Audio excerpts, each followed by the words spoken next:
इस टाइप का प्रॉब्लम अक्सर पूछा जाता है गेट में, नेट में, जैम में या कोई कॉम्पिटिटिव एग्ज़ाम में भी जो मैथमेटिक्स पर बेस्ड है। यहाँ पर एक लीनियर मैप P2 से P2 में डिफाइन है। P2 यानी कि collection of all polynomial of degree less than equal to 2 with the linear transformation defined by this. Okay, और M क्या है? M मैट्रिक्स रिप्रेजेंटेशन है लीनियर ट्रांसफॉर्मेशन T का with respect to ordered basis 1x and x square of space P2R, then which one of the following is true.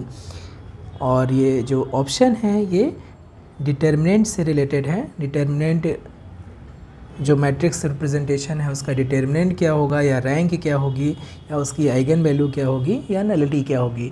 तो obviously हमें सबसे पहले उसका मैट्रिक्स से रिप्रेजेंटेशन निकालना पड़ेगा। तो यहाँ पर जो लीनियर मैप डिफाइन किया है T of Px equal to P of x plus 1 दिया है। तो देखिए हम बेसिस की वैल्यू निकालेंगे तो T ऑफ 1 इक्वल टू कितना हो जाएगा? T ऑफ 1 इक्वल टू यहाँ पर पॉलिनोमियल Px कितना है? Px इक्वल टू 1 है। तो T ऑफ 1 इक्वल टू कितना हो जाएगा बाय डिफिनीशन? Px plus 1। चूँकि ये क्या है? पॉलिनोमियल कांस्टेंट है, इसलिए इसकी वैल्यू सेम 1 ही रहेगी। और इसलिए जो इसका फर्स्ट कॉलम है इसको हम क्या लिख सकते हैं? 1 into 1 plus 0 into x plus 0 into x square. और जो कोफिशिएंट है उसको कॉलम वेक्टर कॉलम में रखेंगे 1, 0 और 0।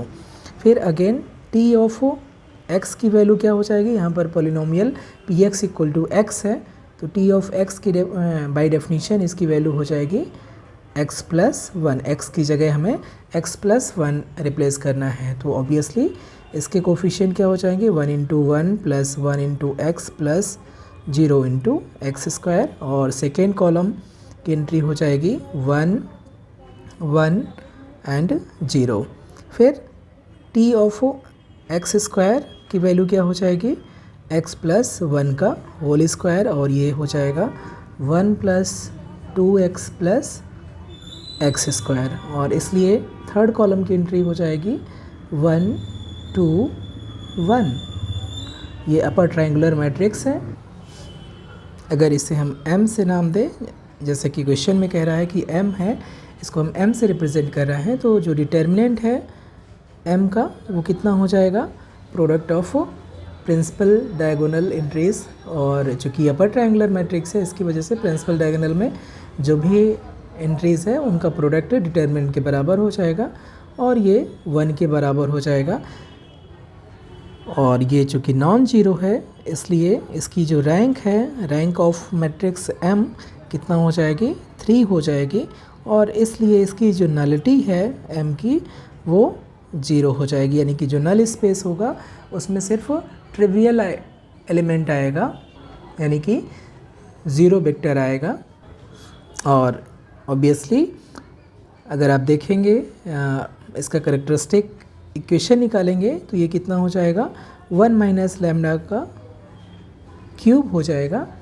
और इसलिए जो आइगन वैल्यू है सिर्फ, चूँकि ये अपर ट्रायंगुलर है, अपर ट्रायंगुलर या लोअर ट्रायंगुलर मैट्रिक्स की जो आइगन वैल्यूज़ होते हैं वो just entries of principal diagonal होती हैं। और प्रिंसिपल डायगोनल में 1, 1, 1 है, इसलिए आइगन वैल्यू कितना हो जाएगा? आइगन वैल्यू जो भी होगी सिर्फ और सिर्फ 1 ही हो सकती है। 1, 1 क्या 1, 1, 1 हो सकती है, और इसके अलावा कुछ भी नहीं हो सकता है। तो हम देख सकते हैं कि जो भी ऑप्शन है सारे हमने चेक कर लिया है। डिटर्मिनेंट फर्स्ट ऑप्शन में कह रहा है डिटर्मिनेंट M का 2 है, डिटर्मिनेंट M का 1 है, इसलिए फर्स्ट ऑप्शन इनकरेक्ट हो जाएगा। रैंक ऑफ M 2 है, रैंक M की कितना हमने निकाला है? Rank of M equal to 3 है, इसलिए सेकेंड ऑप्शन बी भी इनकरेक्ट हो जाएगा। 1 is the only eigen value of M, इसलिए ऑप्शन नंबर सी करेक्ट हो जाएगा, क्योंकि प्रिंसिपल डायगोनल में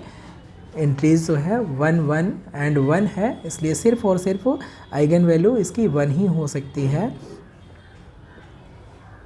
और the nullity of m is 2, nullity कितना हमने यहाँ से कंक्लूड किया है, नलिटी 0 है, इसलिए ऑप्शन नंबर डी भी इनकरेक्ट हो जाएगा। तो ओनली सी ऑप्शन करेक्ट होगा। MCQ टाइप का क्वेश्चन है, 1 मार्क्स का, ऑप्शन नंबर सी यहाँ पर करेक्ट हो जाएगा। आई होप कि आपको सारी चीज़ें क्लियर हो गई होंगी। यहाँ से हम यूज़ कर रहे हैं रैंक, हमें मालूम पड़ गई। अगर कोई भी मैट्रिक्स स्क्वायर मैट्रिक्स है, उसका डिटर्मिनेंट नॉन जीरो है, तो उसकी रैंक साइज ऑफ मैट्रिक्स हो जाती है। और रैंक नलिटी थ्योरम से हम क्या कर सकते हैं कि इसकी नलिटी 0 हो जाएगी, क्योंकि rank plus nullity equal to कितना होना चाहिए, dimension of domain of linear transformation, और यहाँ पर जो डोमेन है उसका डायमेंशन 3 है, इसलिए इसकी नलिटी 0 हो जाएगी। Thank you so much.